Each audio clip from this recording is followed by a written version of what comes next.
आकाशवाणी भोपाल से प्रस्तुत है सतना जिले की चिट्ठी। आलेख लाल बहादुर तिवारी, वाचन स्वर दीपा सिंह। सतना जिले में मौसम का मिजाज बदल रहा है। सुबह शाम ठंड का असर और दोपहर को गर्मी का एहसास होता है, जिससे सर्दी, जुकाम और बुखार, शरीर दर्द के मरीज भी सरकारी अस्पतालों और स्वास्थ्य केंद्रों में देखे जा रहे हैं, जिनका अस्पतालों में निःशुल्क उपचार किया जा रहा है।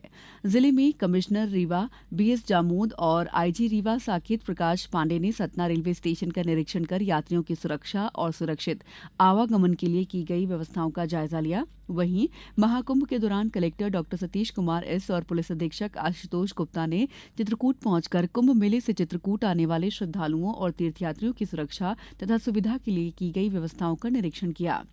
जिले में माध्यमिक शिक्षा मंडल मध्यप्रदेश भोपाल द्वारा संचालित हाई स्कूल सर्टिफिकेट परीक्षा और हायर सेकेंडरी सर्टिफिकेट व्यावसायिक पाठ्यक्रम की बोर्ड परीक्षाएं जिले में 59 परीक्षा केंद्रों पर निरंतर संचालित हो रही हैं।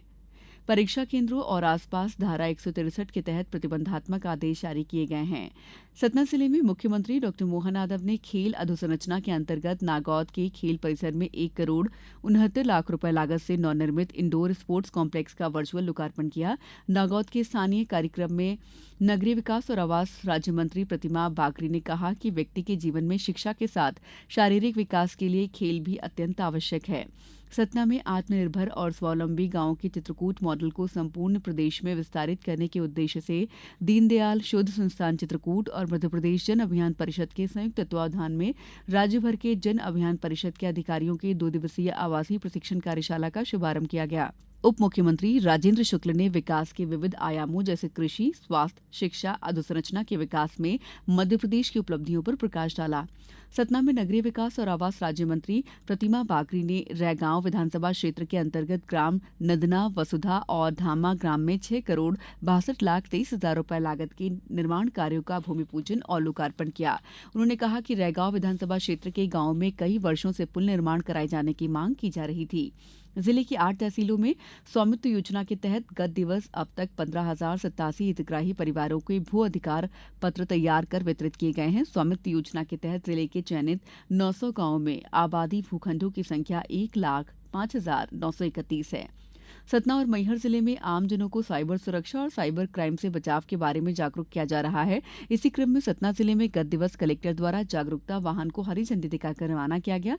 कार्यक्रम में नुक्कड़ नाटक के जरिए वित्तीय लेन देन और बैंक धोखाधड़ी की घटनाओं से बचाव के तरीके बताए गए। सतना में मुख्यमंत्री कन्या विवाह निकाह योजना के अंतर्गत 1 फरवरी को मैहर जनपद पंचायत के कार्यालय में 331 जोड़ों का सामूहिक विवाह कराया गया।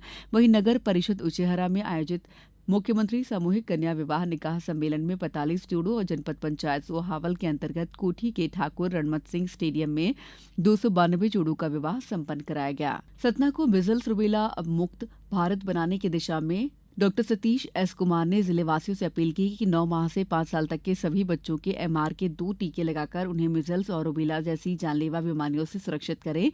जिला टीकाकरण अधिकारी डॉक्टर सुचित्रा अग्रवाल ने बताया कि सतना जिले में निर्धारित लक्ष्य 30,796 बच्चों के विरुद्ध 28,736 बच्चों को टीके लगाए गए हैं। मैहर जिले में समर्थन मूल्य पर उपज विक्रय हेतु किसानों के पंजीयन कार्य के लिए तहसीलवार 19 पंजीयन केंद्रों का निर्धारण किया गया है। पंजीयन केंद्र में 31 मार्च तक पंजीयन किया जाएगा। मैहर में 8, अमरपाटन में 4 और रामनगर में 7 पंजीयन केंद्र निर्धारित किए गए हैं। सतना जिले में राष्ट्रीय खादी उत्सव कार्यक्रम के अंतर्गत खादी वस्त्रों और ग्रामोद्योग सामग्री की प्रदर्शनी सह विक्रय का 10 दिवसीय आयोजन मैहर जिले के शासकीय हाई स्कूल कटियाकला मैहर में 17 फरवरी से 27 फरवरी तक किया जा रहा है। जिले के प्रसिद्ध स्थल रामवन में बसंत पंचमी के मौके पर 5 दिवसीय रामवन बसंतोत्सव मेले का शुभारंभ विधायक रामपुर बागिलान विक्रम सिंह ने किया। जिले की चिट्ठी समाप्त हुई।